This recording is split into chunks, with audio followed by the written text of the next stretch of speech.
Welcome to pile number 1. Your message for the next 7 days is one of grounded, nurturing, quietly powerful self-sovereignty, and it comes wrapped in the particular warmth of someone who has learned, through experience rather than theory, that genuine abundance begins from the inside out. The Queen of Pentacles sits in her garden, a single coin held tenderly in her lap, surrounded by the lush evidence of everything she has cultivated with patience, care, and an unshakable faith in the value of the practical and the real. For the next 7 days, she is asking you to embody that same energy, not as a performance, but as a returning to something deeply, fundamentally yours. This week, your body deserves to be a priority rather than an afterthought. The Queen of Pentacles is perhaps the most physically attuned figure in the tarot. She understands that the body is not a vessel to be managed or pushed through, but a living, intelligent, sacred thing that communicates constantly and rewards attention lavishly. In the next 7 days, make choices that honor your physical self with genuine tenderness. Sleep as though it matters, because it does. Eat with the kind of care and pleasure the Queen brings to everything she touches. Real food, prepared with attention, eaten without guilt or rush. Move your body in ways that feel good rather than punishing. These are not small things this week. They are the foundation of everything else. Your home and immediate environment are also asking for your attention over the coming days. The Queen of Pentacles creates beauty and order not for appearances, but because she understands that the space around you reflects and influences the space within you. There may be something in your physical environment, a corner that has become chaotic, a task that has been quietly draining your energy with its unfinishedness, a space that could become genuinely restorative with a small amount of intentional attention that is ready to be addressed this week. Tend to it. The practical and the sacred are not separate things in the Queen of Pentacles world, and they need not be separate in yours. This week, let the act of caring for your life be an act of loving yourself.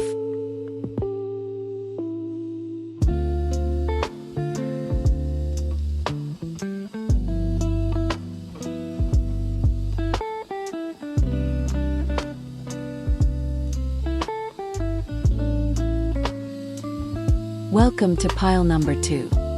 Your message for the next 7 days carries a weight that deserves to be met with honesty and with courage, because the 5 of Swords is not a comfortable card, and it has not arrived to offer comfortable reassurances.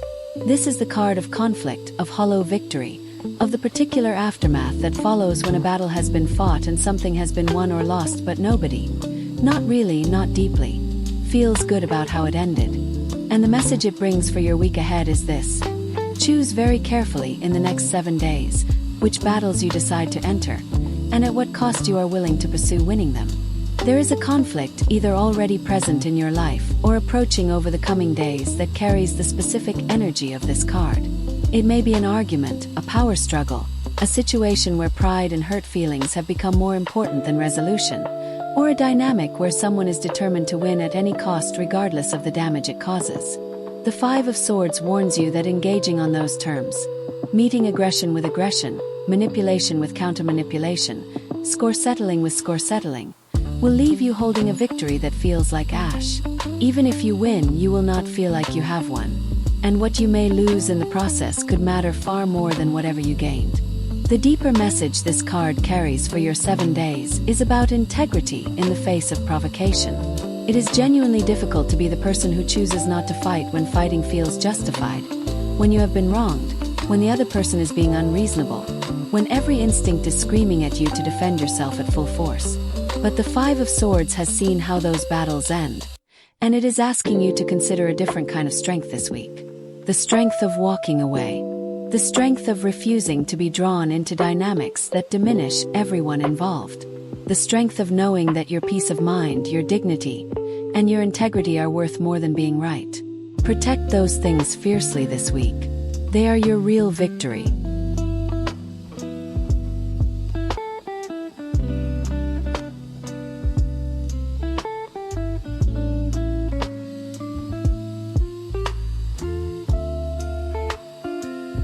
Welcome to pile number 3. Your message for the next 7 days arrives with a particular compassion of a card that understands exactly how it feels to be trapped, and wants, more than anything, to help you see that the trap is not what it appears to be. The 8 of Swords shows a figure blindfolded and bound, surrounded by swords, standing in what appears to be an inescapable situation. And yet, if you look carefully at this image, something quietly extraordinary becomes apparent. The bindings are loose. The swords are not touching the figure. The path behind them is clear. The prison, in almost every meaningful sense, is one constructed by perception rather than reality. And that is the most important message you will receive this week. You have been feeling stuck, possibly for longer than just this week.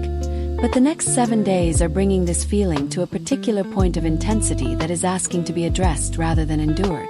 There is a situation, a relationship, a pattern, or a belief about yourself and your circumstances that has been making you feel as though your options are severely limited. As though the walls are closer than they are, the exit further, the choice is fewer. The Eight of Swords is here to challenge that perception with a quiet but revolutionary suggestion that what is binding you most completely right now is not your circumstances. It is the story you have accepted about your circumstances. The blindfold in this card is significant. It represents the ways in which fear, exhaustion, or long-held belief have been preventing you from seeing your situation with a clarity that would immediately reveal your available options. Over the next 7 days, you are being asked to question one thing you have accepted as fixed and unchangeable about your current situation. Just 1. Find the assumption that feels most like a locked door and examine it, really examine it for the first time in a while. Talk to someone whose perspective you trust. Write it down and look at it from outside yourself. Because the Eight of Swords makes a promise that is woven into its very image. The moment the blindfold comes off, the path forward becomes not just visible but undeniable. This week, reach up. Remove the blindfold and see.